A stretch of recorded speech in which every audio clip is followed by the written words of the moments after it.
Okay, now we're going to follow up our discussion of the lymphatic system with a discussion of the immune system and the body's defenses.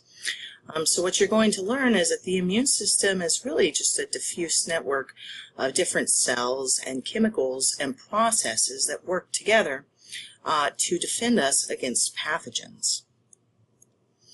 So unlike the other body systems, the immune system is not going to be composed of organs. It's going to be composed of cellular and molecular structures throughout the body, and these components are going to be united by their function. They all aim to provide immunity or protection from harm. One of the things that our immune system protects us from are pathogens, and pathogens are just microorganisms that are capable of causing disease. There are 5 major categories of pathogens: bacteria, viruses, fungi, protozoans, and then multicellular parasites. We'll start with bacteria. These guys are single-celled organisms, and they're prokaryotes. That means they lack a true nucleus.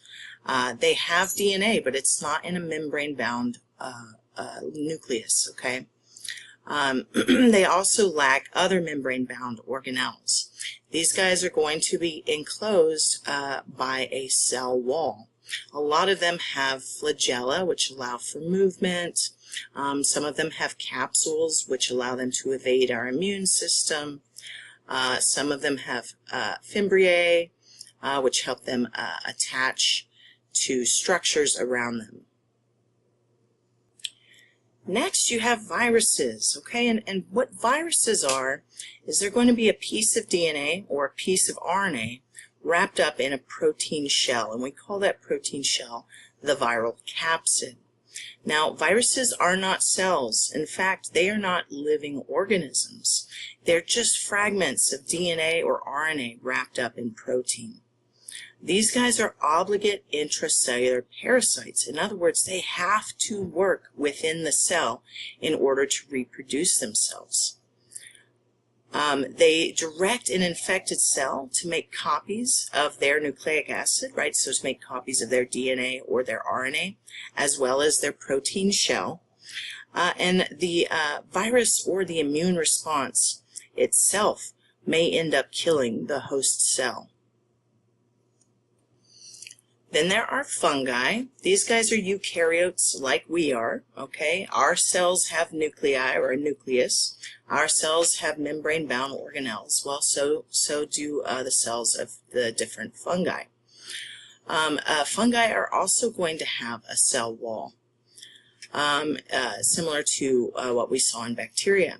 Fungi are going to include molds, yeast, multicellular fungi, and then they tend to produce these things called spores.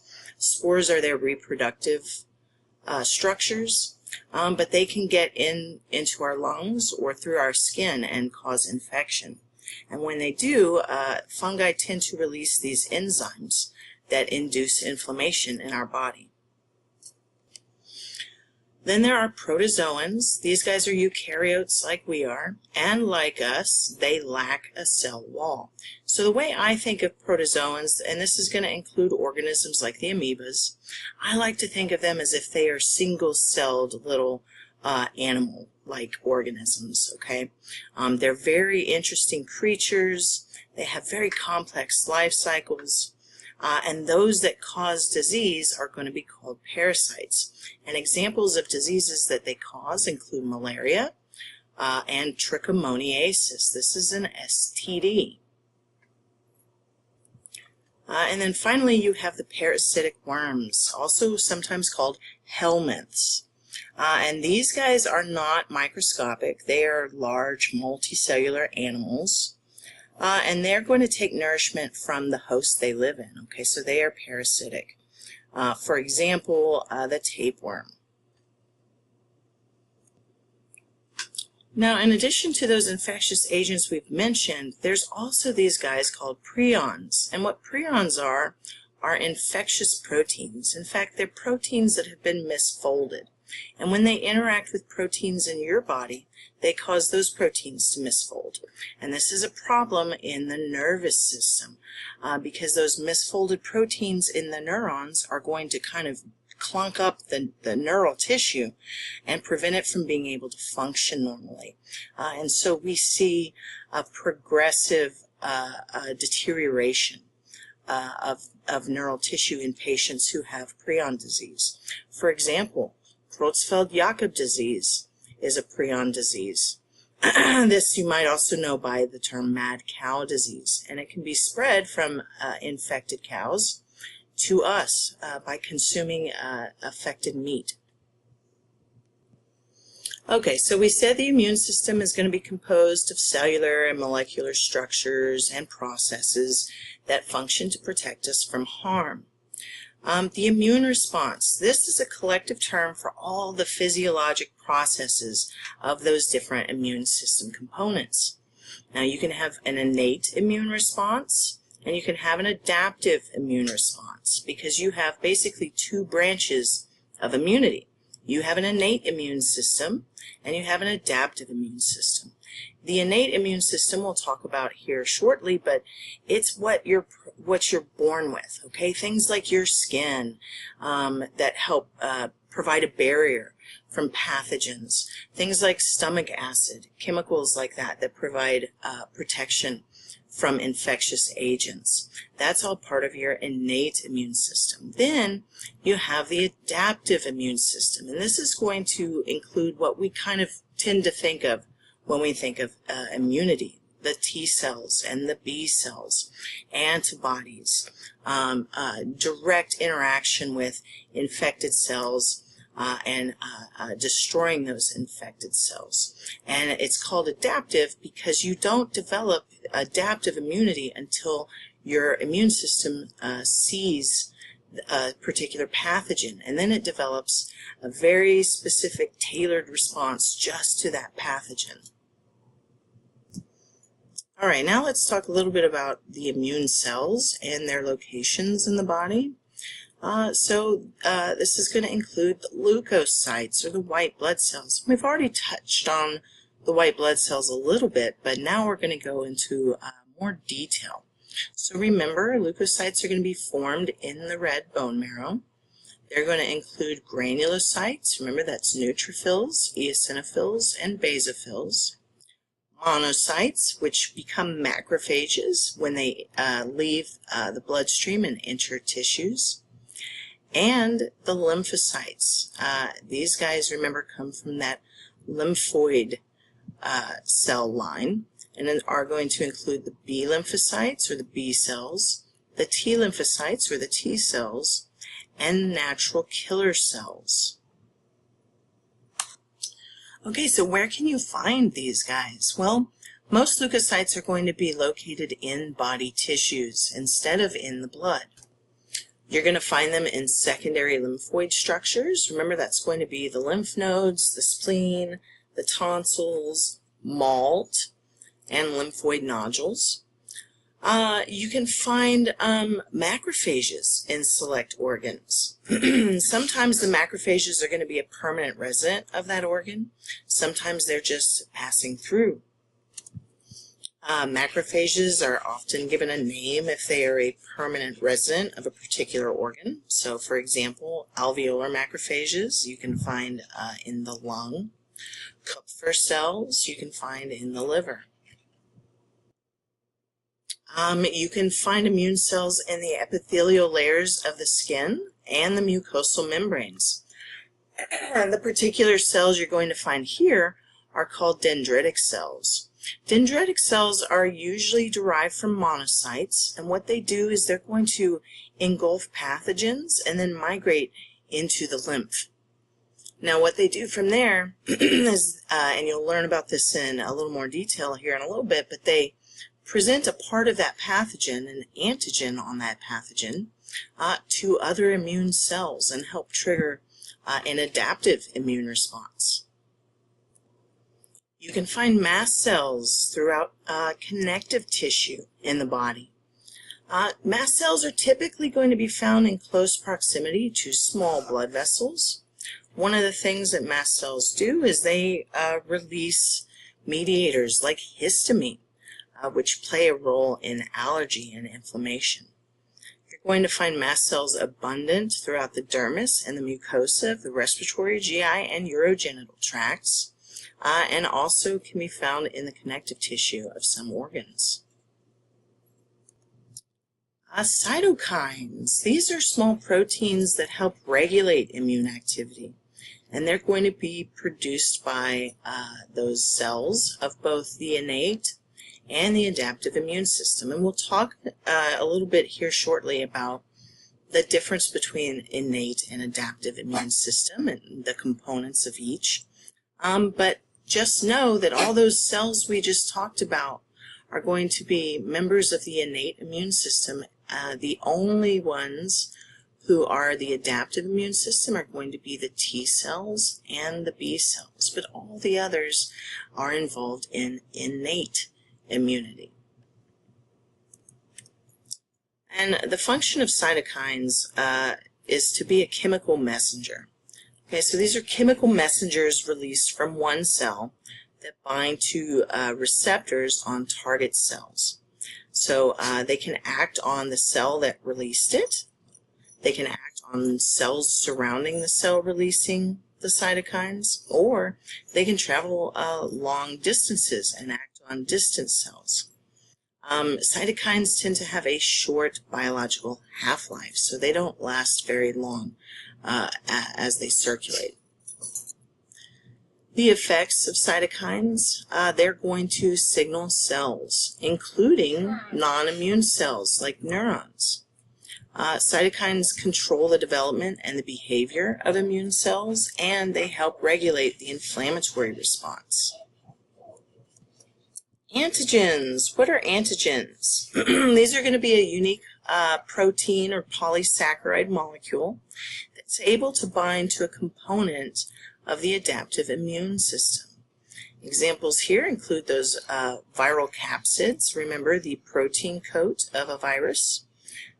Some cell walls of bacteria or fungi have antigenic components that can trigger the adaptive immune system.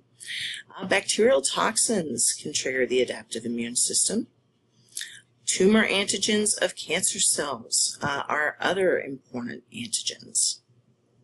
Lymphocytes are going to be able to distinguish foreign antigens from self-antigens, that is, antigens that you find on your own body cells. Okay, and how does the antigen bind to that component of the adaptive immune system? Well, T lymphocytes or antibodies are going to be the components that interact with the antigen, and they're going to contact a region of the antigen called the antigenic determinant or the epitope. Many antigens are immunogens, that is, they can induce an immune response. Immunogenicity is going to be affected by how foreign the antigen is, the size of the antigen, its complexity, and how many there are. Haptens are going to be molecules that are too small to function as an antigen by themselves. However, they can become immunogenic when they're attached to a larger molecule in the host. Sometimes we do this on purpose when we build vaccines. We'll take a hapten, such as a polysaccharide from a bacterial cell wall, and we'll attach it to a carrier protein, and then inject that complex into the patient, and the patient's immune system can recognize the hapten because it's been attached to carrier protein and can mount an immune response to it. All right, what this image is showing you is an antigen here, just kind of represented by this blob. And then coming off of the antigen are the antigenic determinants, or the epitopes of that antigen. Now remember, the epitopes are going to be where our adaptive immune system interacts with an antigen, and an antigen can have many different epitopes. So you can see here we have antibody 1, and it's a unique antibody, and it's only going to interact with this epitope. Here's antibody 2. It's going to interact with this epitope. Antibody 3 with this epitope. Antibody 4 with this epitope. Now you can see how this allows the immune system to build a very robust and diverse response against any one particular antigen. Okay, and that brings us to autoimmune disorders. So why do autoimmune disorders occur? Well, they're going to occur when the immune system initiates an immune response to a self-antigen. So the immune system essentially accidentally mistakes its own body as a pathogen. The susceptibility of a given individual to developing an autoimmune disorder is going to depend upon several different things. For example, genetic factors. We know some genes are higher risk than others in regards to developing autoimmune disorders. We know exposure to some infectious agents can trigger autoimmune disorders as well. What's going on here? Well, autoimmune disorders are going to develop from a lack of tolerance to self-antigens, usually as a result of cross-reactivity. So this is where a targeted foreign antigen looks a lot like a self-antigen, and so when your body makes antibodies, those antibodies accidentally interact with the self-antigen. You can see altered self-antigens. Sometimes this is caused by microbes altering a specific body protein, okay, so that can attract the immune system. And then autoimmune disorders, you can see where immune cells have entered locations that are normally off limits, that is, areas of immune privilege. Areas of immune privilege are going to include places like the eyes and the brain, where the inflammatory reaction of the immune system, the effects of that inflammation would be devastating and damage those organs. Okay, now we're going to get into comparing the innate immune system and the adaptive immune system. So the two types of immunity are going to differ based on the cells that are involved, the specificity of those cells' responses, the mechanisms used in eliminating harmful substances, as well as the amount of time it takes for a response. Now, innate and adaptive immunities are distinct, but they work together to defend the body. All right, innate immunity is also called nonspecific immunity, and it's innate because it's present at birth. It's going to protect you against a variety of different substances. That is, it's nonspecific, so it's not targeted at a single pathogen. You also don't need any prior exposure to these substances in order for your innate immune system to act against them. The innate immune system is going to include the barriers of skin and mucosal membranes, as well as nonspecific cellular and molecular internal defenses. The innate immune system is going to be able to respond immediately to potentially harmful agents. Contrast this with the adaptive immune system, or the acquired or specific immune system. This is going to involve a response to an antigen, and it's going to be by T cells and B cells. One particular cell is going to respond to one particular specific foreign substance, okay? And what you'll see happens is that cell ultimately makes many, many copies of itself, and these copies all act against just that one specific foreign substance. Now, because this requires a cell being able to respond to a specific antigen and make a bunch of copies of itself, or produce a whole bunch of antibodies, it's going to take several days before it kicks in. So here's an overview of the innate immune system and the adaptive immune system. Over here we have innate immunity. This is going to be provided by multiple components that protect against a wide variety of substances. And remember, it's going to involve an immediate response. You're going to see barriers as the big part of innate immunity. That's going to include the skin and mucous membranes, as well as chemical barriers too, right? Like stomach acid. And then you're going to see non-specific internal defenses. So most of your immune cells are going to be involved in the innate immune response. So it's going to include things like macrophages, natural killer cells, basophils, neutrophils, okay? You also get antimicrobial proteins involved in innate immunity, and we'll talk about these, but interferon and complement are two examples here, as well as physiologic responses such as inflammation and fever, which we'll talk about in detail as well. Over here is adaptive immunity, and this is going to be provided by your T lymphocytes and your B lymphocytes. And what happens is these guys get activated and they replicate themselves, and then they respond when they're stimulated by that specific antigen that activated them. The response is going to take days. You have T cells. These guys are involved in cell-mediated immunity, so they go and they directly interface with infected cells.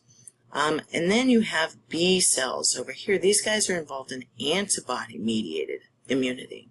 And so what they do is they produce antibodies. And those antibodies then go on and interact with the antigen.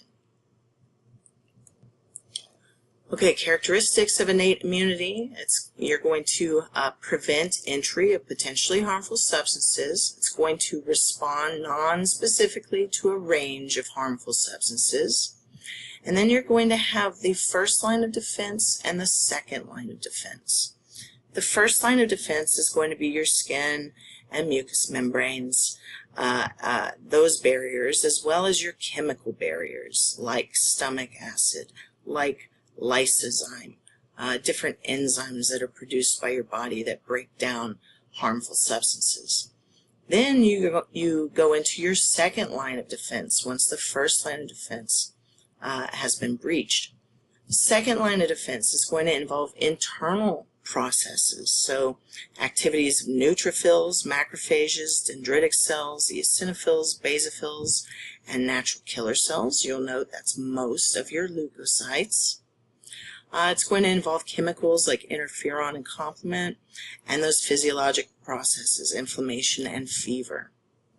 Okay, let's talk about the first line of defense. The first barrier is going to be the skin.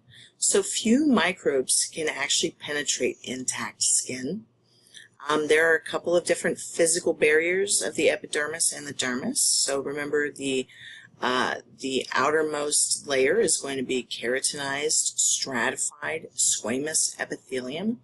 And these keratinized cells are waterproof, and they're going to be kind of cemented together, so it makes kind of an impervious barrier. You also have connective tissue, hyaluronic acid, in the dermis, okay, that protects you from microbe entry. Skin, your skin releases antimicrobial substances from sweat glands and sebaceous glands. Those antimicrobial substances include dermacidin, lysozyme, which is an enzyme that helps break down the cell wall of bacteria, sebum, and these short little peptide fragments called defensins. What else helps prevent entry? Well, your mucous membranes. Remember, these are going to line the body openings. What they do is they produce mucus, which acts as a barrier, but they also release several different antimicrobial substances, such as defensins, lysozyme, and a specific antibody, IgA. Cilia in the respiratory tract are also involved in preventing entry. Remember, they're going to beat together to remove trapped microbes and mucus and dust and all of that up the respiratory tract until you cough it up and out. The GI tract is going to utilize saliva, which has antimicrobial properties. It's going to utilize stomach acid, okay? The urinary tract flushes microbes out, okay? So that's kind of a physical barrier that's happening there, a physical process. And the reproductive tract is going to contain acidic secretions. You also have an extensive microbiome in and on your body. What the microbiome is it's microorganisms that reside in and on your body surfaces, so on your skin and in your GI tract. These guys are not pathogenic, that is, they don't cause disease in you. In fact, they help keep you healthy. And the way they do this is they interfere with attachment of other organisms. So let's say you come across a pathogenic organism. Well, you have normal microbiota that are residing on your skin, in your GI tract, in your mouth, and so they're going to take up physical space and not allow that pathogen to attach. They're also going to compete with pathogens for nutrients in the area, okay? So pathogens are going to have a really hard time getting around our microbiome. Okay, the second line of defense. So if pathogens get past that first line of defense, those barriers, the second line of defense is going to kick in. So this is going to include nonspecific internal defenses such as antimicrobial proteins, inflammation, fever, and select immune cells. All right, let's start with those select immune cells. This is primarily going to involve the phagocytic cells. These guys engulf unwanted substances by phagocytosis, and this is going to include the neutrophils and the macrophages. What they do is they take in the pathogen or the debris or whatever the harmful substance is into their cell through a vesicle called a phagosome, and that phagosome is going to fuse with a lysosome. And remember, lysosomes have enzymes in them that can break things down. Now, when the phagosome forms with the lysosome, that's called the phagolysosome, and those enzymes break down that unwanted harmful substance. Some cells also produce a respiratory burst. And what this is it produces reactive oxygen species, and all these are highly reactive oxygen-containing molecules. They have extra electrons on them that make them unstable, and so they interact with molecules around them and destroy those molecules. So that can be very helpful if you're trying to destroy microbes. The degraded residue from these processes is going to be released by the cell through exocytosis. Then you have dendritic cells, and these guys also destroy unwanted substances, but what they do is they take particles from that unwanted substance and present those particles, and they are antigens, okay? So they take those antigens and they present the antigens to cells of the adaptive immune system, so that's how the adaptive immune system sees an antigen and builds a response to it. Macrophages also perform this function, antigen presentation. All right, this is showing a macrophage, and it is phagocytosing a bacterium. Now, if we zoom in really close here, you can see how the macrophage interacts with the bacterium. The bacterium has these things on it called PAMPs, pathogen-associated molecular patterns. And the macrophage has these guys, these receptors called toll-like receptors. And what happens is these toll-like receptors recognize PAMPs, they bind to them, and they trigger phagocytosis in the macrophage. Now remember, the macrophage is going to bring that bacterium into a vesicle called a phagosome. The phagosome is going to fuse with a lysosome, and that's called a phagolysosome. And those enzymes from that lysosome destroy that infectious agent. Then the leftover debris is going to be released through exocytosis. Okay, and then we have cells that secrete chemicals. These are going to include the basophils and the mast cells, and the chemicals they secrete promote inflammation. So basophils are going to be circulating in the blood. Mast cells are going to be in the connective tissue, the mucosa, and throughout different internal organs, and they release granules that contain chemicals. Those chemicals are going to increase the movement of fluid from blood to injured tissue. Okay, so this is going to increase blood flow to the area and increase the amount of immune cells that exit the blood and can go and do their job in the injured tissue. These chemicals serve as chemotactic chemicals. That is, they attract immune cells to that location. Histamine is going to increase vasodilation and capillary permeability. That is, it makes those capillaries more leaky and allows more immune cells and proteins and things to leak out of them. Heparin acts as an anticoagulant, helping keep those capillaries patent. Basophils and mast cells can also release eicosanoids. And remember, eicosanoids help to increase inflammation. Next, in the non-specific defenses, we have apoptosis initiating cells. So this is going to be your natural killer cells. And what they do is they patrol the body and they destroy unhealthy and unwanted body cells. These guys form in the bone marrow, they circulate in the blood, and they accumulate in secondary lymphoid structures. And there they perform immune surveillance. What they're going to do is they're going to destroy infected cells, okay, cells infected with viruses or bacteria. They're going to destroy cancer cells, and they're going to destroy cells of transplanted tissue. And how they kill is they release cytotoxic chemicals. So they release perforin, and this creates a pore in the membrane of the cell, the unwanted cell. And then they release these things called granzymes, which go through that pore and trigger apoptosis in the cell.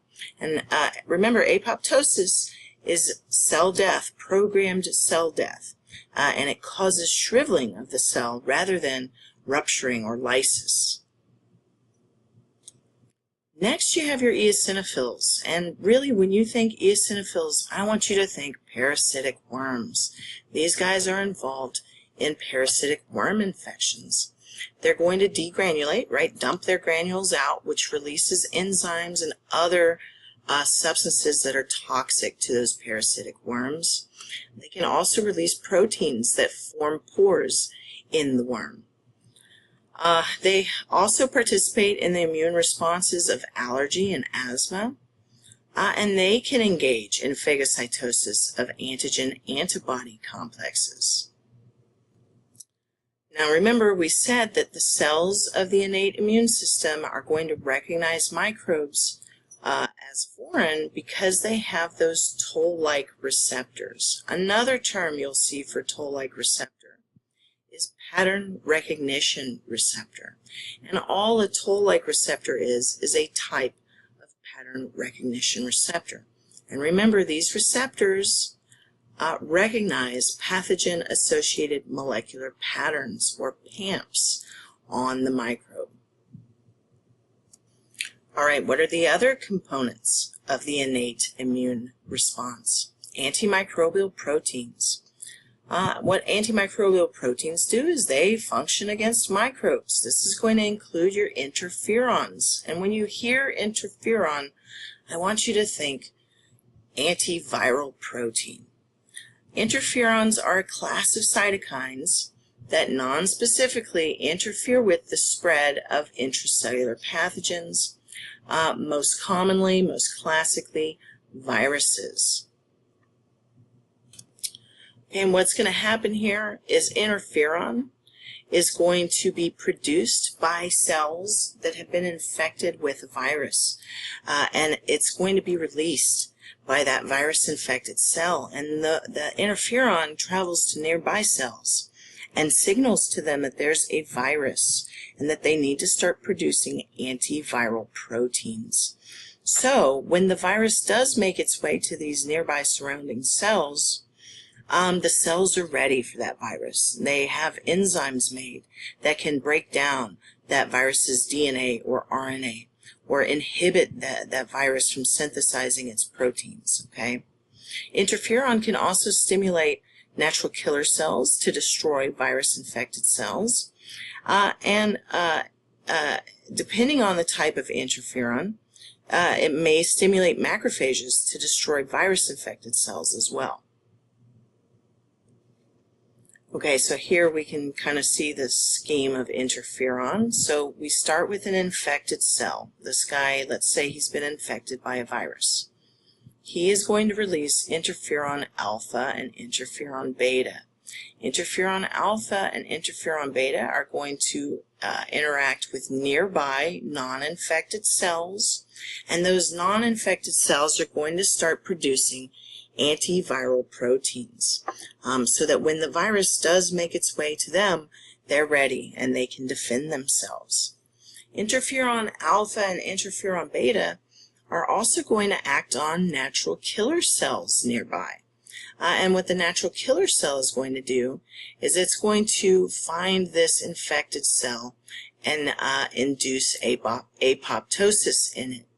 Natural killer cells are also going to release interferon gamma. Interferon gamma can signal macrophages to go and phagocytose infected cells. Okay, so interferon, really think of it as an antiviral protein. Next, you have the complement system. This is a group of over 30 plasma proteins, antimicrobial proteins, and what they do is they work along with or complement antibodies. These guys are synthesized by the liver, and they're going to continuously be released in an inactive form. What happens is they're going to come across a pathogen, and that's going to activate them. And it's going to set off an enzyme cascade. There's a few different pathways that complement can be activated by. There's the classical pathway.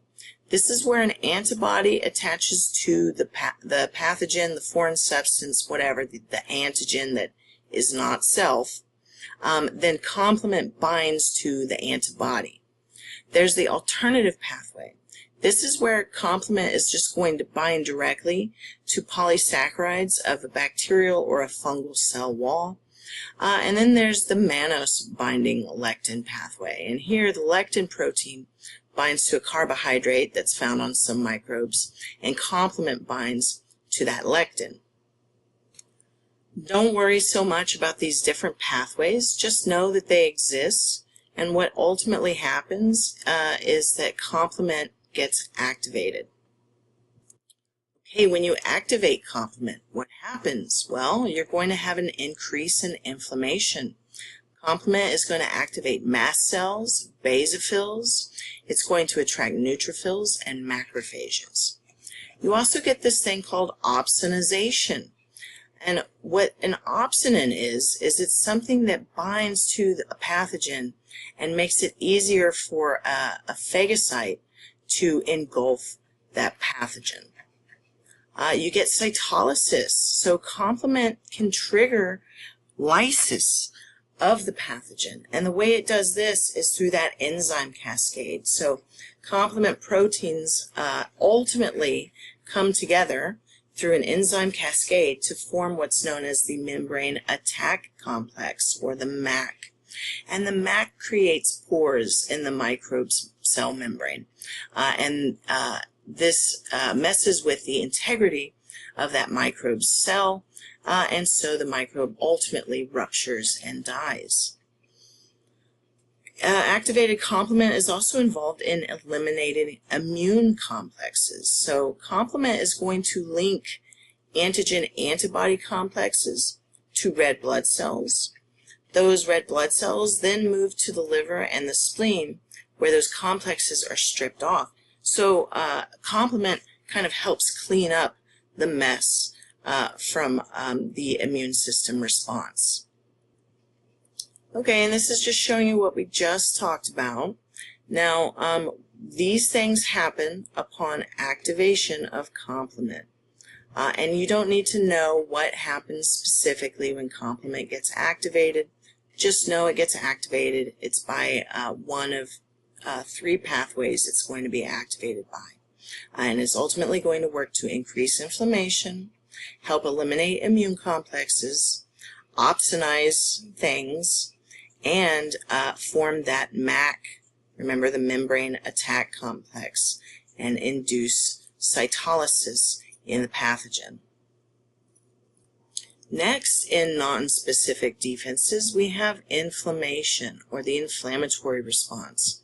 This is an immediate, local, non-specific response, okay, so it's not directed at one particular pathogen, and it's an immediate response of vascularized tissue to injury or infection. Inflammation is going to be a critical, huge, major response of the innate immune system. Okay, what happens is you get injured tissue somehow, either through trauma or through infection. And what's going to happen is basophils, mast cells, and infectious organisms, if they're present, you get them to release chemicals that initiate the inflammatory response. And those chemicals are going to include things like histamine, leukotrienes, prostaglandins, chemotactic factors. In infectious organisms, a big one is a lipopolysaccharide found in the cell wall of gram-negative bacteria called endotoxin, and that can initiate a very strong inflammatory response in patients. Now, all those chemicals that get released are going to trigger vascular changes. So you see vasodilation, the vessels open up, and you get increased capillary permeability or leakiness. And this is going to allow for fluid and immune cells to flood the area. You also get increased expression in the endothelial cells of these molecules for leukocyte adhesion, these things called CAMs, cell adhesion molecules. And these allow leukocytes to stick to the endothelium and work their way out. Recruitment of leukocytes. So this is what we're just talking about. Margination is the adherence of those leukocytes to the endothelial cells by those cell adhesion molecules, or CAMs. The leukocyte is then going to undergo diapedesis, and this is where it just slips between the endothelial cells and escapes the blood vessel wall. The leukocyte is then going to be drawn to the area through chemotaxis. That is, the leukocyte migrates towards those chemicals that are being released from damaged cells or damaged or dead pathogens. Now, with that vasodilation and that increased capillary permeability, you're going to get delivery of plasma proteins to the area. So you'll see antibodies, you'll see complement, you'll see clotting proteins, you'll see kinins. Kinins can signal pain. Clotting proteins are going to form clots that help wall off those microorganisms. You'll also see leukocytes release very specific cytokines that stimulate leukopoiesis in the bone marrow. So that's how they recruit more white blood cells. And macrophages may release these things called pyrogens, which are fever-inducing molecules. And pyrogens are ultimately going to circulate in the blood and make their way to the hypothalamus, where they trigger the hypothalamus to increase its set point for body temperature. And that's how you get a fever.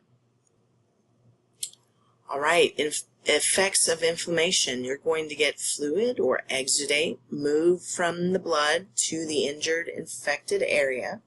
And that exudate allows proteins and immune cells to eliminate any pathogens that are there, as well as promote healing. You're going to get an increase in fluid movement due to vasodilation. Remember, that's going to allow more blood flow to the area. Contraction of vessel endothelial cells. So they're going to kind of contract, get a little bit smaller, and that's going to open up gaps between them, increasing capillary permeability. And then you're going to have a loss of plasma proteins. And this is going to decrease capillary osmotic pressure, which is going to decrease how much fluid is being reabsorbed into those capillaries. So ultimately you're going to get fluid in the area, or edema. What happens to that extra fluid? Well, it's taken up by those lymphatic capillaries that are in the area. And those lymphatic capillaries carry away the fluid and the debris and allow the lymph node to filter those contents and do its job. Now, within about 72 hours, the inflammatory response is going to slow. Macrophages are going to engulf bacteria, damaged host cells, as well as dying neutrophils. And tissue repair is going to begin as fibroblasts enter the area and form new connective tissue. Okay, what are the cardinal signs of inflammation? Well, there are 4, okay? And here is the sign, and here it is in Latin. So redness or rubor is from increased blood flow. Heat or calor is also from that increased blood flow, as well as increased metabolic activity within the area. Swelling or tumor is going to be from that increase in fluid loss from the capillaries, right? So fluid kind of rushes into the area. And then there's pain or dolor, and this is from stimulation of pain receptors. Remember, this is going to be due to things like compression from that edema, as well as chemical irritants such as kinins, prostaglandins, and some microbial secretions. In inflamed areas, you get a loss of function, and this is due to pain and swelling in severe cases. The duration of the acute inflammatory response is a little over a week, about 8 to 10 days. Chronic inflammation. If you have a condition that's causing chronic inflammation, that over time has detrimental effects on the body. It can even increase the risk of cancerous changes. Okay, fever or pyrexia. What is this? This is an abnormal body temperature elevation, and specifically it's an abnormal body temperature elevation due to the hypothalamus changing the set point for body temperature. We define it as 1 degree Celsius or more above normal. And it's going to result from the release of pyrogens, for example, interleukin-1, from immune cells or from infectious agents. What happens during fever? Well, those pyrogens are going to circulate throughout the blood until they reach the hypothalamus. There they're going to bind to the hypothalamus, and in response, the hypothalamus releases prostaglandin E2. Prostaglandin E2 acts on the hypothalamus, and in response to it, the hypothalamus raises the temperature set point. Okay, so it may, instead of saying, hey, let's keep the body at a nice 98.6, it may say, hey, let's keep the body at a nice 101.1. Fever stages are going to include onset, stadium, and defervescence. All right, onset. This is where the temperature begins to rise. So what happens here is the hypothalamus stimulates constriction of dermal blood vessels, so you get less heat loss. And it also activates shivering of muscles, so this is going to generate more heat. Then you get stadium. This is where the elevated temperature is maintained. What happens here is the metabolic rate is going to increase to promote elimination of those harmful substances, and the liver and the spleen bring in and bind up zinc and iron, which are nutrients that microbes love. So by doing that, by sequestering the zinc and the iron, they slow down microbial reproduction. Finally, you get to defervescence. This is the time when the temperature returns to normal. What happens here is the hypothalamus is no longer stimulated by pyrogens, so prostaglandin E2 release is going to decrease, and then the hypothalamus is going to stimulate mechanisms that release heat, for example, dilating those blood vessels of the dermis, also sweating.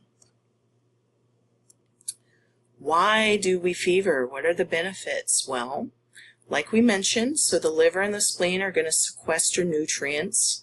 That's going to help inhibit reproduction of bacteria and viruses.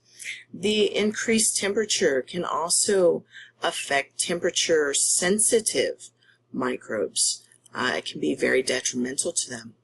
Fever also promotes interferon activity. It's going to increase metabolic rate, so it's going to increase the activity of the adaptive immune system, and it's going to accelerate tissue repair. Fever also increases those cellular adhesion molecules, or CAMs, on the endothelium of blood vessels, of capillaries and lymph nodes. So this is going to allow additional immune cells to migrate out of the blood. It's recommended to leave a low fever untreated because of all of these benefits from fever. All right, what if you have a really high fever? Well, let's take a step back and categorize fever for a second. And these categories vary depending on which source you use. These numbers here are going to be different than what your book says. That's okay. Just know this is kind of a general guideline. So low-grade fever is generally 99.5 to 100.4. Moderate grade fever is somewhere in the neighborhood of 100.5 to 102.2. High-grade fever is going to be somewhere in the neighborhood of 102.3 to 105.8. And then hyperpyrexia is somewhere in the neighborhood of over 105.8. Now, sustained temps of 105.8 or more are going to lead to organ damage and ultimately death. In general, we recommend in adults to seek treatment for a fever of over 104 degrees, okay? Really, beyond 104 degrees, you're not getting added benefits.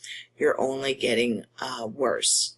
So once it reaches this point, you should seek treatment for fever. Risks with high fever. So you're going to get changes in metabolic pathways. You can get denaturation of proteins. You can get seizures and irreversible brain damage, okay? Again, death very likely if temperature is greater than 108 degrees. Okay, pus. What is pus? Well, it's exudate. It's exudate that contains dead pathogens, dead white blood cells, macrophages, and debris. Now, it's typically going to be cleared by the lymphatic system or even through the skin. But if it's not completely cleared, it can form an abscess. And what an abscess is it's pus that's been walled off with collagen fibers. And usually, abscesses require surgical intervention to drain and to remove. Okay, chronic inflammation. This is going to be inflammation that occurs for longer than 2 weeks. It's going to be characterized by macrophages and lymphocytes, not so much by the presence of neutrophils. You see neutrophils in acute inflammation. How can you get chronic inflammation? Well, you can get it from overuse injuries, for example, tennis elbow, osteoarthritis, even shin splints are an inflammatory condition. Now, it can occur if acute inflammation was unable to eliminate a pathogen. It could also be due to an autoimmune disorder. The problem with chronic inflammation is that over time it damages and destroys tissue.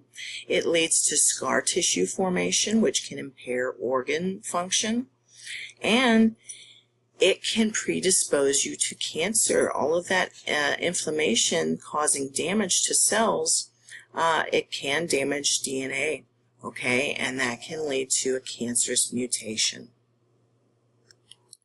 Okay, now let's get into the adaptive immune system.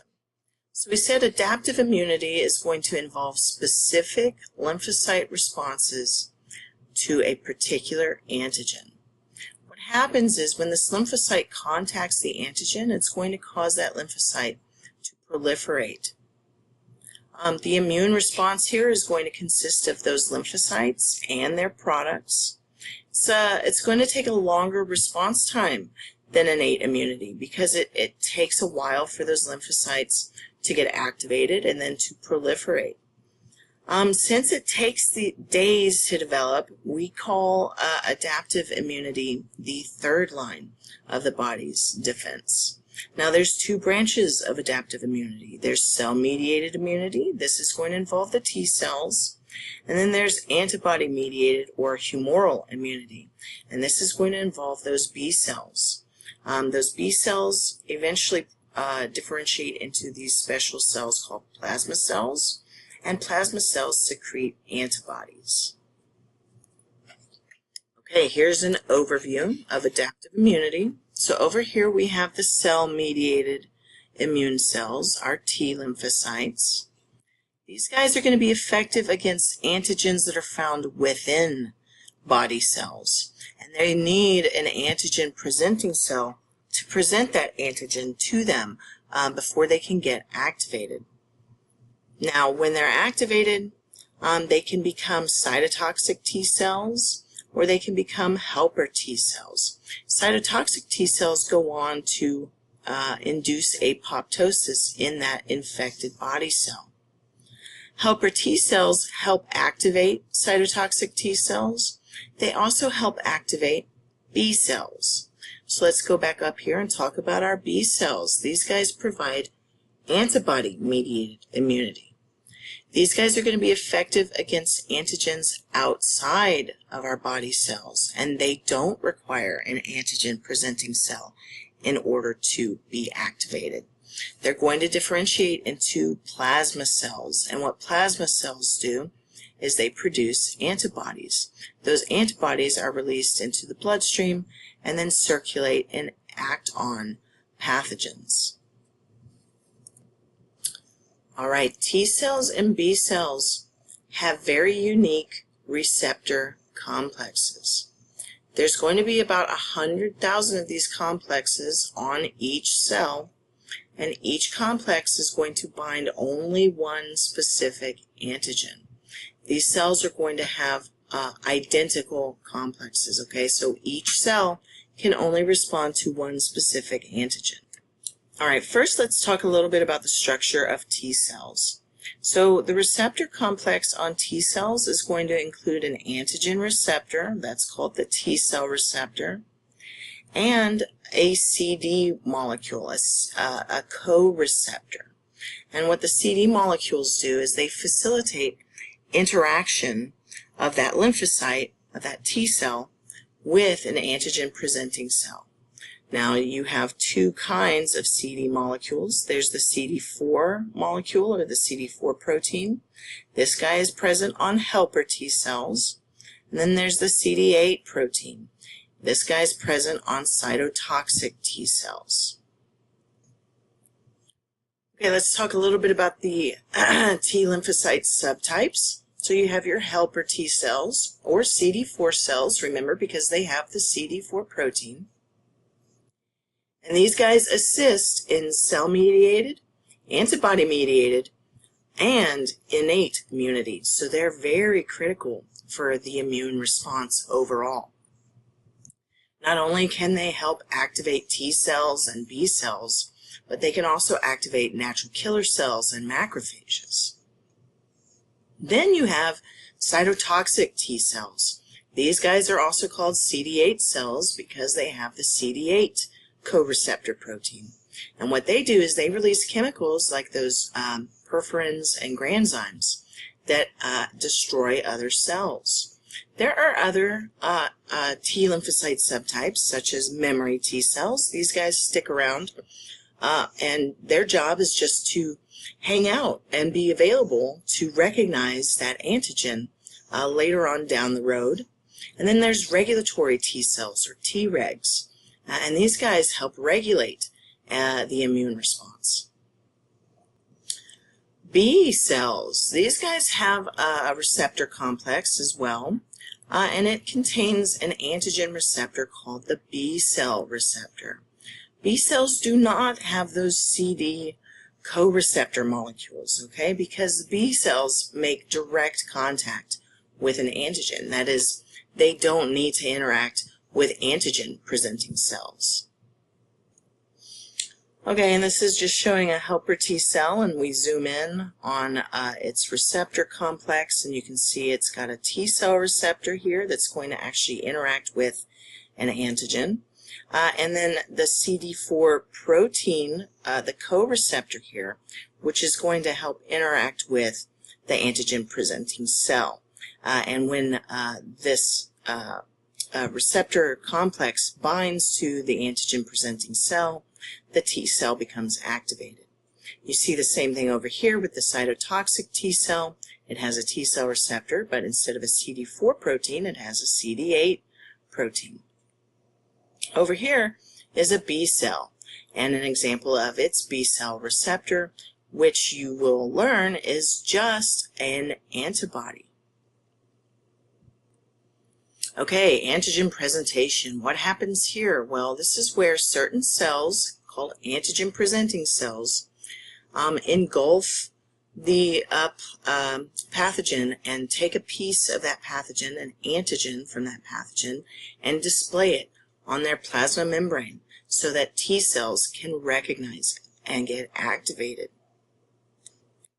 Who can present antigens? Well, all nucleated cells of the body are going to have some mechanism in order to process and present antigens, but there are specialized cells just for this purpose, and we call these guys antigen-presenting cells. These are going to be immune cells that present to both helper T cells and cytotoxic T cells, and are going to include dendritic cells, macrophages, and B cells. Now, in order to present an antigen, it's going to require attachment of that antigen to a transmembrane protein called the major histocompatibility complex, or MHC. There are two types of MHC. MHC1 is going to be found on all nucleated cells of the body. MHC class 2 is going to be found on antigen-presenting cells, in addition to their MHC class 1. Okay, let's talk a little bit about the synthesis and display of MHC class 1 molecules on nucleated cells. So MHC class 1 molecules are glycoproteins. That just means that they're primarily proteins with a little bit of sugars hanging off of them. They have genetically determined structure that is going to be unique to each individual. They are continuously synthesized and modified in the cell by the rough endoplasmic reticulum, and then they're sent out and inserted into the cell's membrane.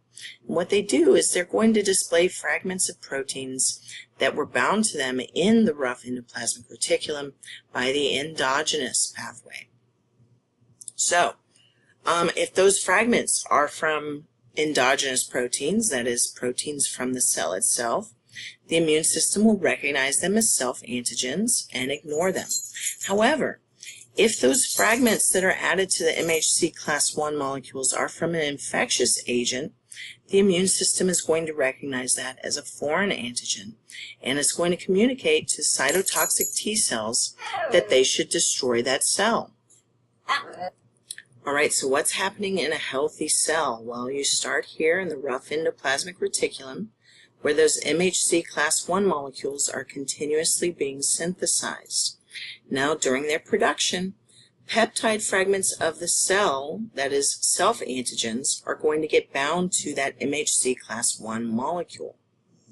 Transport vesicles from the rough endoplasmic reticulum that contain that MHC class I molecule bound with self-antigen are going to be shipped over to the Golgi apparatus, and then the Golgi apparatus is going to ship it off to the plasma membrane. The MHC class I molecules with that bound self-antigen are going to be displayed within the plasma membrane after the secretory vesicle fuses with the membrane. Now remember, this is in a healthy cell, so in a healthy cell, those MHC class I molecules should be displaying self-antigens. Here it is in an unhealthy cell. So here we have virus particles in this cell, and so the virus is being broken down, and little peptide fragments of those foreign antigens are in the rough endoplasmic reticulum.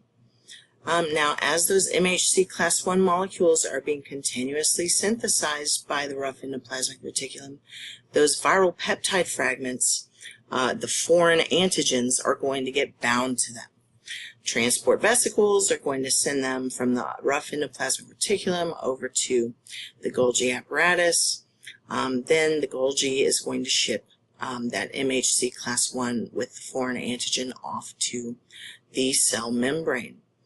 Now, this unhealthy cell is displaying MHC class I molecules with a foreign antigen, and that's going to trigger immune cells to come here and destroy this infected cell. Remember, this is the endogenous pathway, so this is going to occur with pathogens such as viruses that are inside of the cell. Now let's talk about those MHC class II molecules, and remember, these are going to be on those specialized antigen presenting cells. MHC class II molecules are also glycoproteins, and they're synthesized and modified by the rough endoplasmic reticulum and sent to the membrane. However, they are going to display exogenous antigens. So what happens is an exogenous antigen is brought into the cell. So let's say the cell comes across a bacterium, okay, and it engulfs that bacterium and brings it in through endocytosis. A phagosome, that phagosome is going to merge with the lysosomes, forming a phagolysosome. That exogenous material, that substance, pathogen, is going to be digested into peptide fragments. Those fragments then get loaded onto the MHC class II molecules within that vesicle.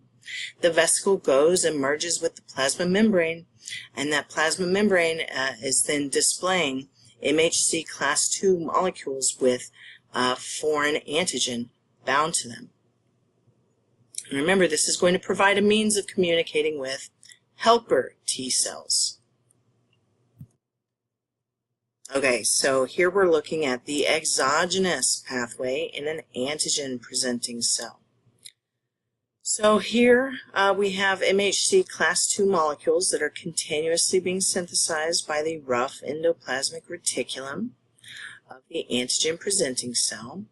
Here we have an exogenous antigen, such as a bacterium, and it's engulfed, brought into a phagosome. That phagosome is going to fuse with a lysosome, and you'll notice this lysosome contains that MHC class II molecule. And so, as that pathogen is digested, those antigen fragments are going to be displayed on MHC class II molecules. This vesicle then goes and fuses with the cell membrane, and now you have an antigen-presenting cell presenting a foreign antigen on MHC class II molecules. Now the MHC class II molecules are going to interact with CD4 cells, or T helper cells, while MHC class I molecules are going to interact with CD8 cells, or cytotoxic T cells.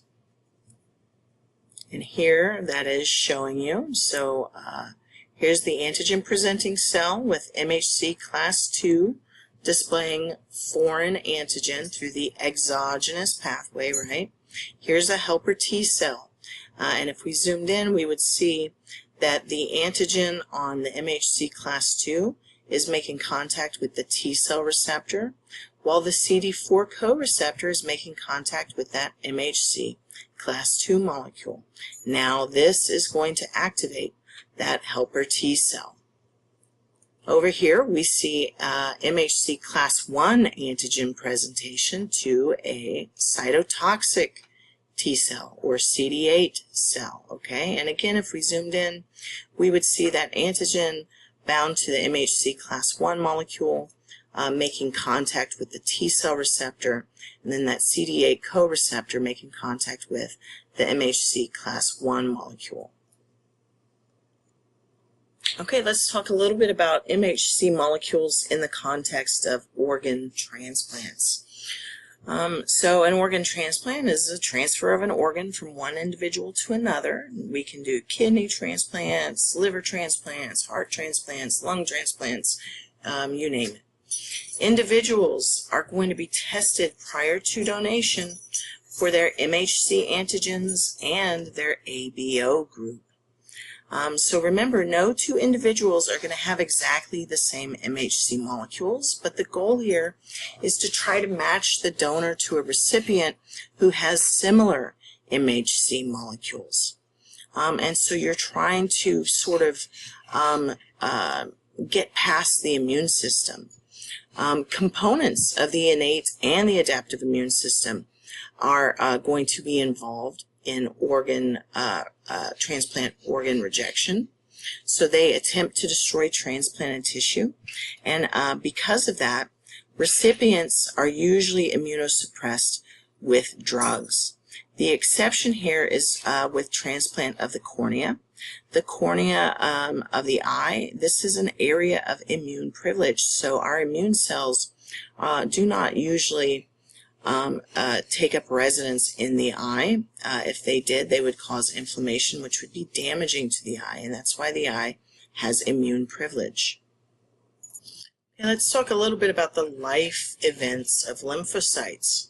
So there's three main events in the life of a lymphocyte. There's formation and selection, there's activation, and then there's the effector response. So formation and selection of lymphocytes is going to occur in the primary lymphoid structures, that is the red bone marrow and the thymus. And this is where they become able to recognize that one specific foreign antigen that they are meant to recognize.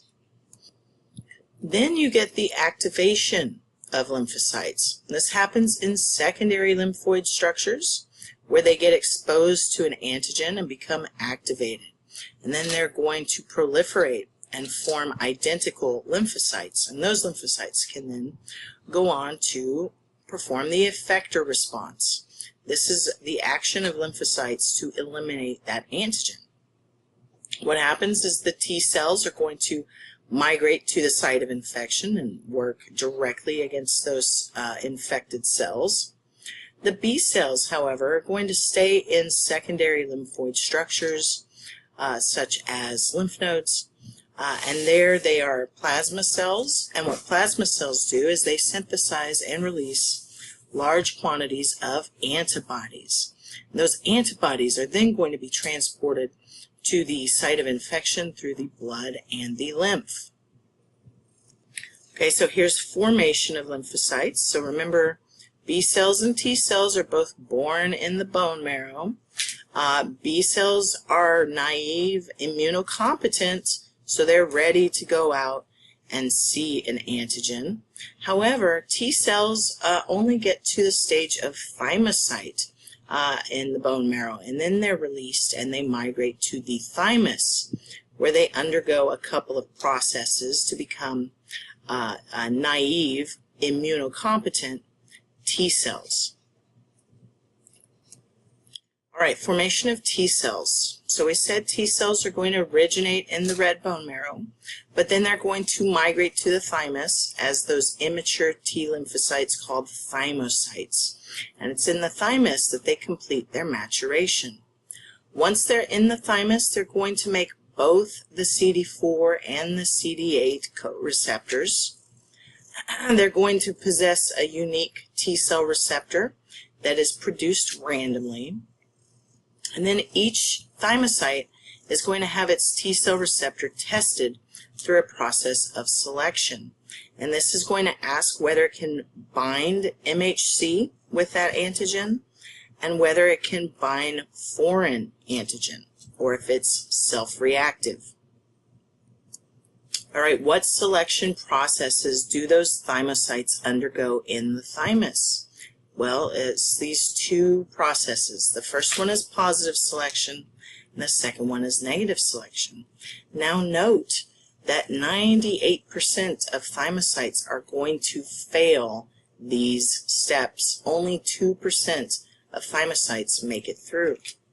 So what positive selection does is it selects for the ability of T cells to bind thymic epithelial cells that have MHC molecules, and those that can bind survive. So positive selection asks, can this T cell recognize self?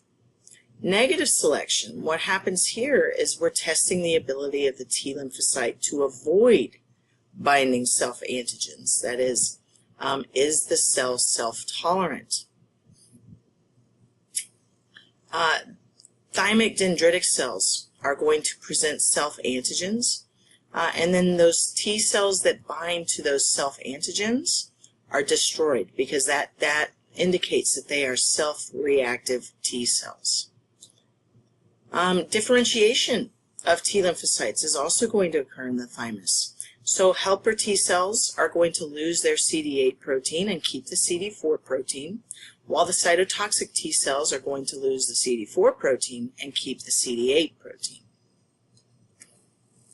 Okay, so positive selection. This is going to ask if the T cell can bind to an MHC molecule. If it can't, it's going to be destroyed by apoptosis.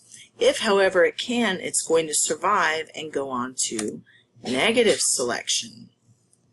Negative selection asks if this immature T cell can bind self-antigen. If it does bind self-antigen, that means it's self-reactive, and so it's going to be destroyed by apoptosis. If, however, it ignores the self-antigen, it doesn't bind to it, it's going to survive negative selection. That thymocyte is then going to undergo differentiation and lose either its CD4 or its CD8 proteins. If it loses its CD8 proteins, it's going to be a helper T cell. Okay, it only has the CD4 proteins remaining. If it loses its CD4 proteins, it's going to be a cytotoxic T cell. That is, it has only the CD8 remaining. Okay, then what happens? Well, T cells are going to migrate from the thymus to those secondary lymphoid structures, and at this point they are immunocompetent. That is, they are able to bind antigen and respond to it. They are known as naive T lymphocytes at this point because they have not yet been exposed to those antigens that they recognize, and they have not yet been activated by that exposure. Just a little note on regulatory T lymphocytes, or Tregs. These are going to be come from CD4 positive cells that can bind self-antigens. Okay, and what these guys do, really all you need to know, is that they turn down the immune response. They can inhibit it. Okay, B cells. Remember, they're going to be born in the bone marrow as well, but they're also going to mature there. So they're going to migrate out from the red bone marrow as naive, immunocompetent cells. That is, they're able to bind to and respond to foreign antigen, but they just haven't done so yet. They contain unique B cell receptors that are designed to interact with just one type of antigen, and they migrate from the marrow to those secondary lymphoid structures where they are housed. Okay, a little definition here. What is clonal selection? This is going to be forming clones in response to an antigen. So what happens is a T cell or a B cell, a naive T cell or a naive B cell, comes across an antigen, and that's going to activate it. And one thing that T cell and B cell are going to do is they're going to proliferate. They're going to make clones of themselves. And each cell in that clone is going to have the very same T cell receptor or the very same B cell receptor as the original T cell or B cell that initiated the clone.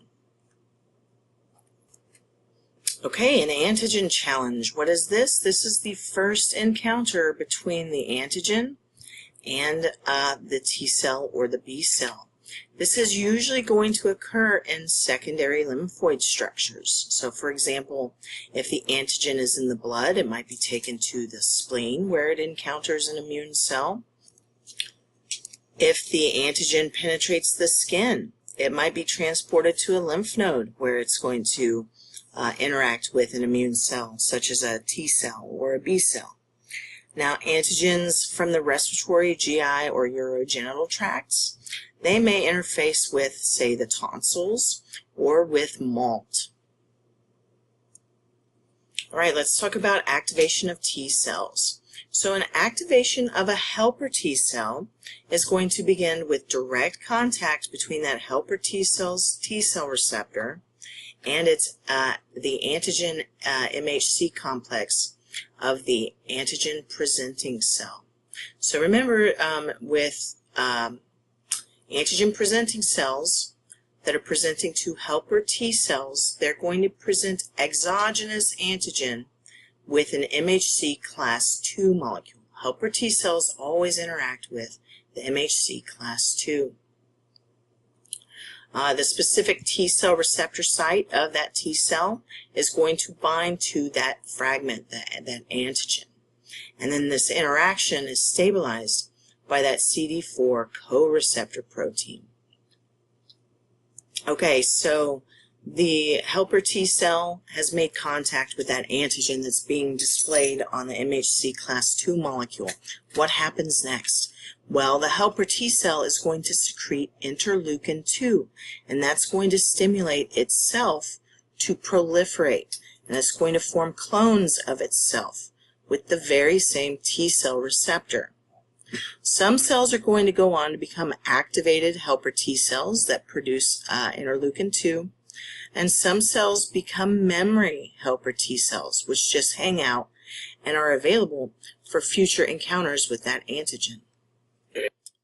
Okay, what happens during activation of cytotoxic T cells? Well, this is going to begin with direct contact between that T cell receptor of the cytotoxic T cell and that peptide fragment that's been complexed with an MHC class I molecule of an antigen presenting cell. So remember, cytotoxic T cells, CD8 T cells, are going to interface with antigens that are displayed on MHC class I.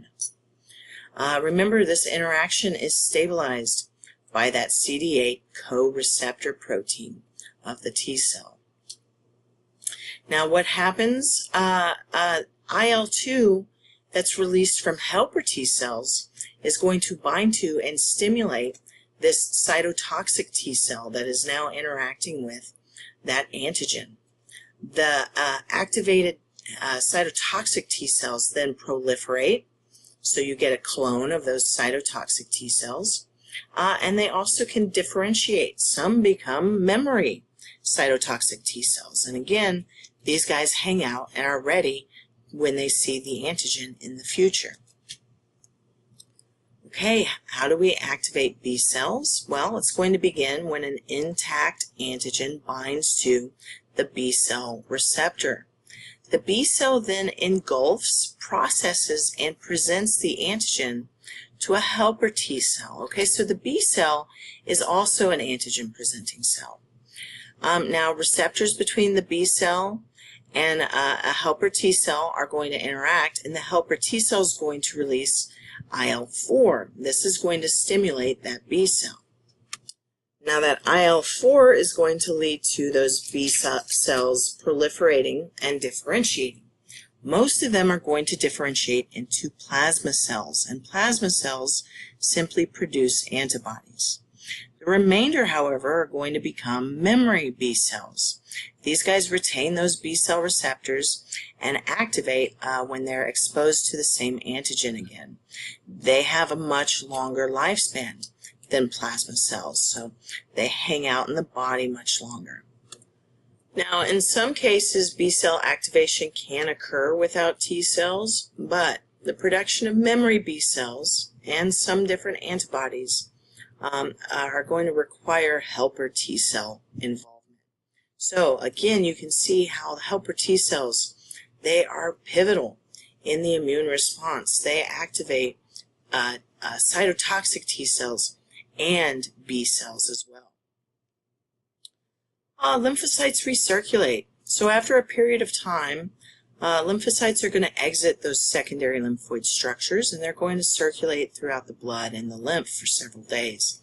And really, ultimately, what this is going to do is it's going to make it more likely that that lymphocyte encounters its specific antigen.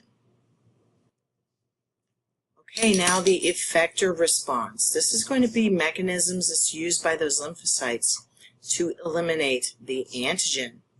Each lymphocyte type is going to have its own response. So the helper T cells are going to release IL-2 and other cytokines, and they're going to regulate the cells of adaptive and innate immunity. The cytotoxic T cells, they are going to go on and destroy unhealthy cells by apoptosis, and the plasma cells are going to produce antibodies. Okay, effector response of T cells. Remember, the T cells are going to provide cell-mediated immunity. The helper T cells, after they're exposed to an antigen in secondary lymphoid structures, activated and memory helper T cells are going to migrate to the site of infection. They're going to continuously release cytokines that help regulate the other immune cells in the area. They're going to activate B cells. They're going to activate cytotoxic T cells, and they're going to stimulate the activity of the innate immune system. Okay, the effector response of cytotoxic T cells. So after they're exposed to an antigen, activated and memory cytotoxic T cells are going to migrate to the site of infection. There, they're going to destroy infected cells that display that antigen. They're going to make physical contact with the unhealthy or the foreign cell. And after recognizing the antigen, cytotoxic T cells are going to release granules containing perforin and granzymes. Remember, we saw this with the natural killer cells as well.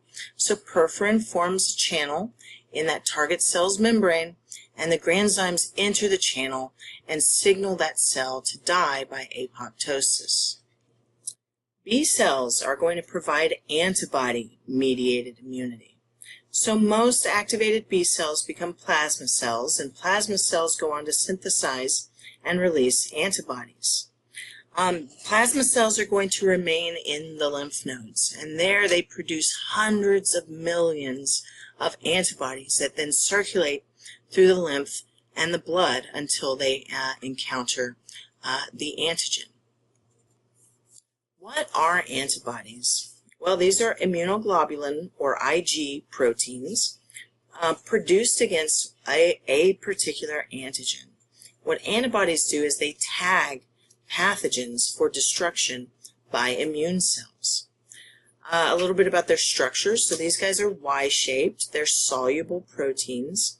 They're composed of 4 polypeptide chains. I'll show you this in a second, but there's 2 identical heavy chains and 2 identical light chains. And these chains are going to be held together by disulfide bonds.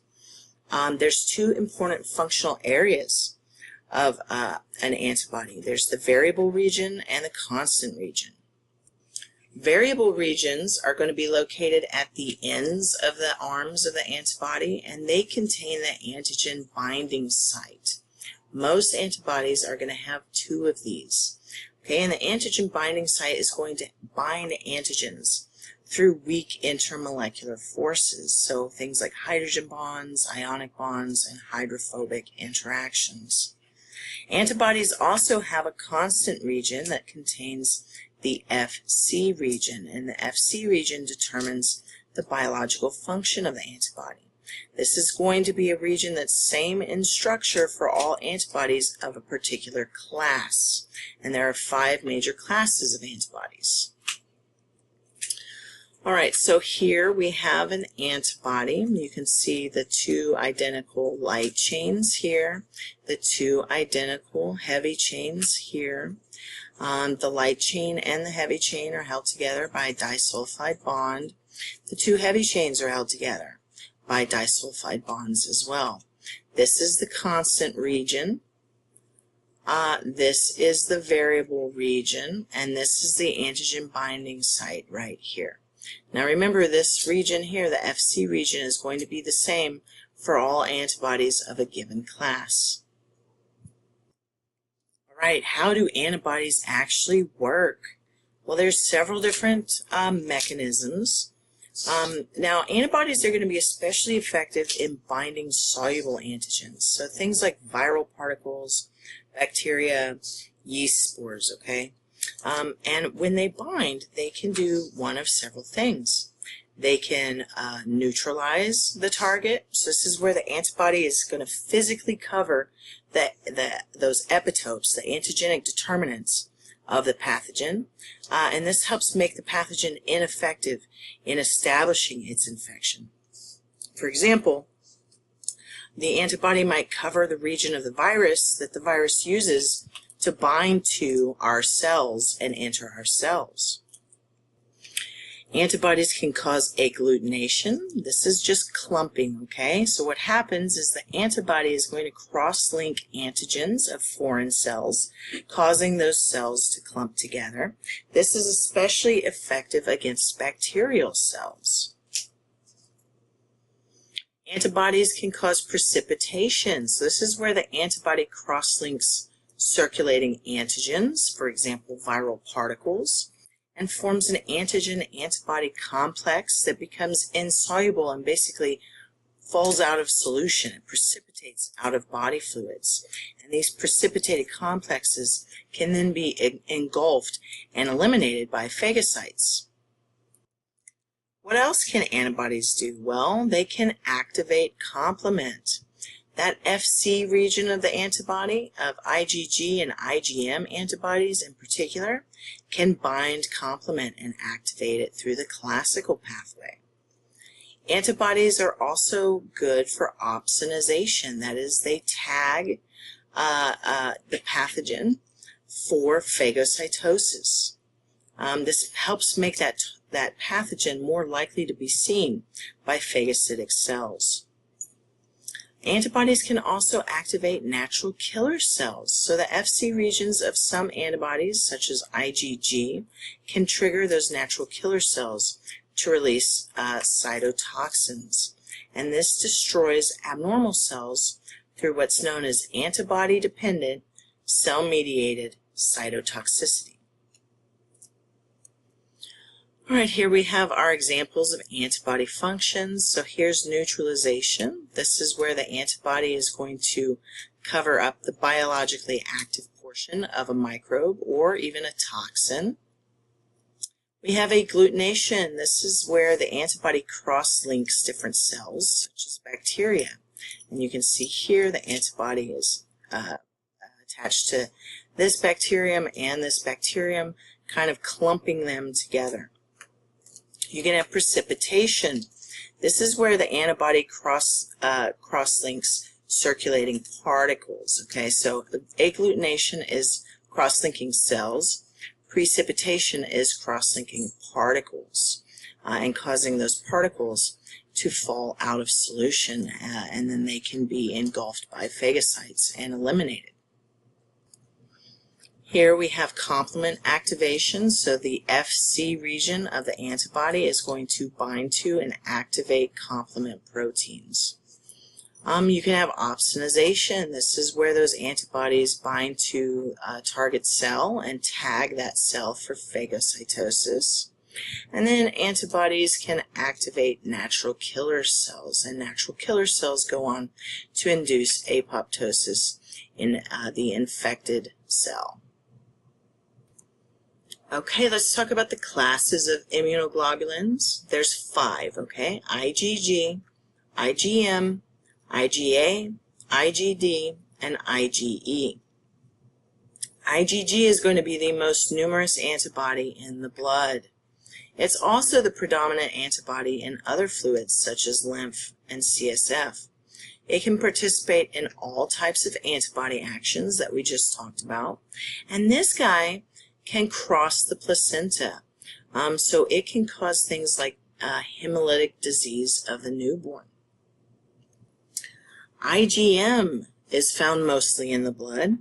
Normally it's found as a pentamer, so there's actually 5 antibodies linked together in an IgM molecule.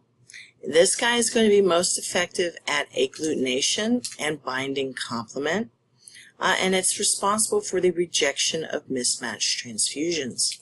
IgM is also the first class of antibody that plasma cells know how to make. So when a plasma cell differentiates and starts producing antibodies, the first type of antibody it's going to churn out is IgM.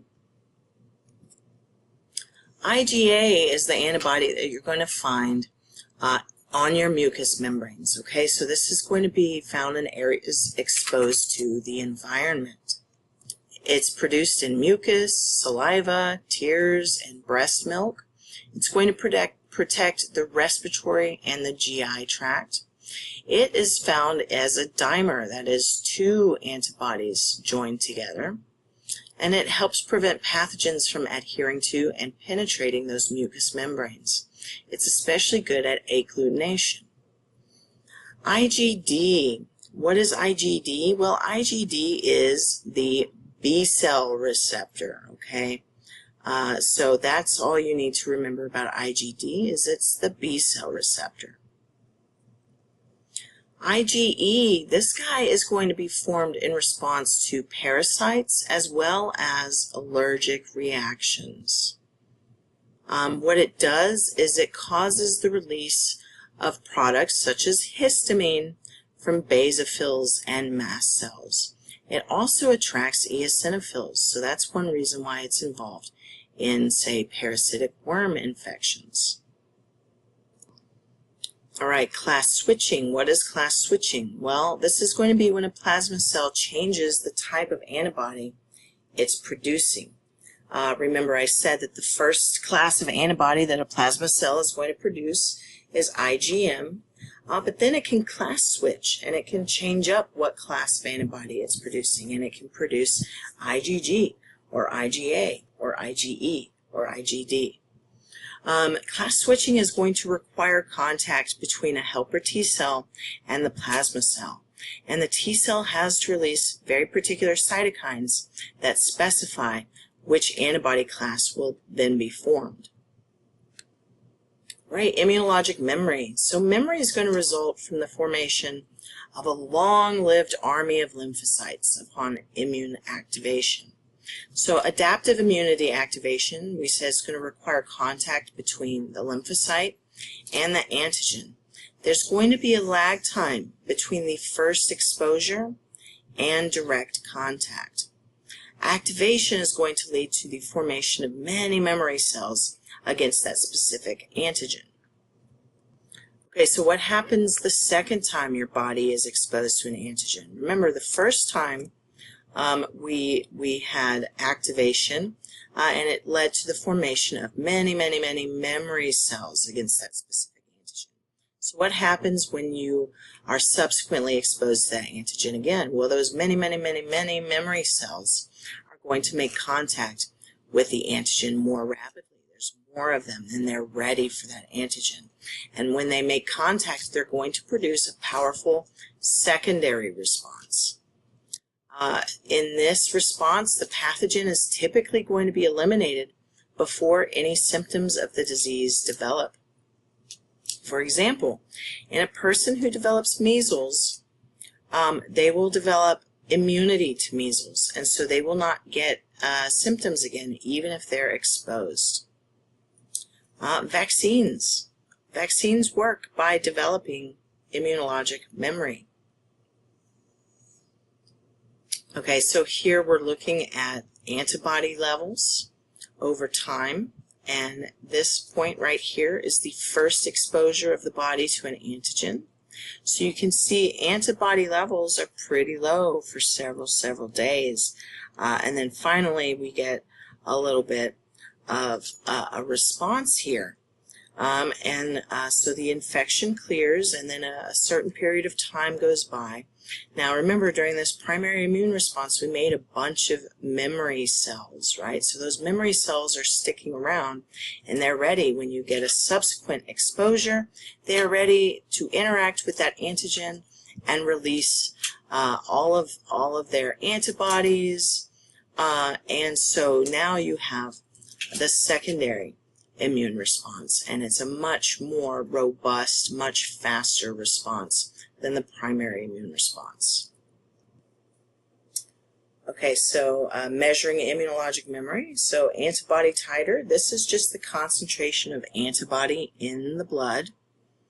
Now we have an initial exposure and a primary response. So initial exposure can be through an active infection or a vaccine, and you get your primary response. So remember, this is going to be antibody production to that first exposure.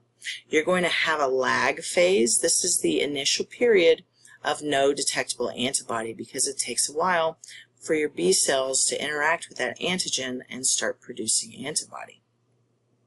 The lag phase lasts typically 3 to 6 days, and it's going to include antigen detection, activation, proliferation, and differentiation of those immune cells. Next, you're going to get production of the antibody. So the plasma cells are first going to produce IgM, and then they're going to switch and start producing IgG. This occurs within 1 to 2 weeks of exposure to that antigen.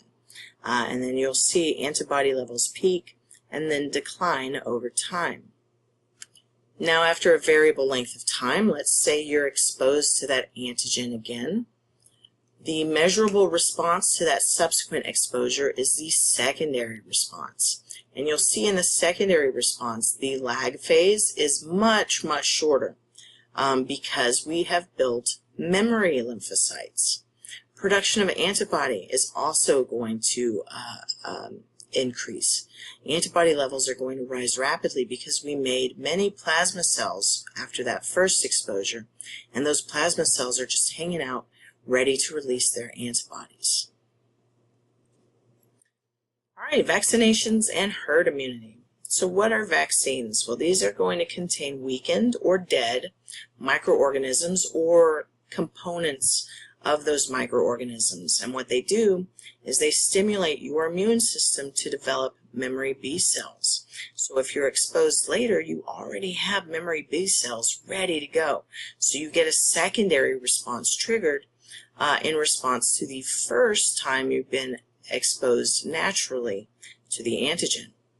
Now, some vaccines provide lifelong immunity, some require boosters. What is herd immunity? Herd immunity is the resistance of members within a population to a particular disease. And what happens here is if you get a sufficiently high proportion of individuals immune to the disease, it protects those who are not immune to the disease. So essentially, if the disease were to try to have an outbreak in the population, the number of infectable people would be low, and so the disease would be unable to proliferate and spread throughout the population. Okay, let's talk a little bit about active and passive immunity. Active immunity is going to result from a direct encounter with the pathogen. So you're going to develop immunologic memory from this. This can occur naturally by direct exposure to an antigen, or it can occur artificially through exposure through a vaccine. Passive immunity. Passive immunity is going to be obtained from another individual. It can occur naturally, such as the passage of antibodies from mom to baby through the placenta or through milk, or it can occur artificially when you take serum from one person who is immune to a disease and give that serum to another person. Now, in passive immunity, there is no immunologic memory that is formed. Okay, and finally, you can't talk about the immune system without touching on HIV and AIDS. What is AIDS? Well, it stands for Acquired Immunodeficiency Syndrome, and it's the result of HIV, or Human Immunodeficiency Virus. HIV is particularly devastating because it targets the helper T cells. Remember, those helper T cells, not only do they help activate cytotoxic T cells, they activate B cells, and they help activate and regulate innate immune responses as well. Now, HIV resides in body fluids of those infected with it and can be transmitted through sexual intercourse, through exposure to blood and other body fluids. Needle sharing among IV drug users is a huge risk factor for getting HIV. HIV can also be transmitted through the placenta to baby, and it can also be transmitted to the baby through breastfeeding. So if mom's infected, breastfeeding is a risk factor for spreading it to the baby. AIDS, the diagnosis of AIDS is made when helper T cells drop below 200. Death from AIDS is usually going to be from opportunistic infections, usually something very unusual that does not make healthy people sick, or through cancer. And you prevent HIV through safe sex practices as well as not sharing needles.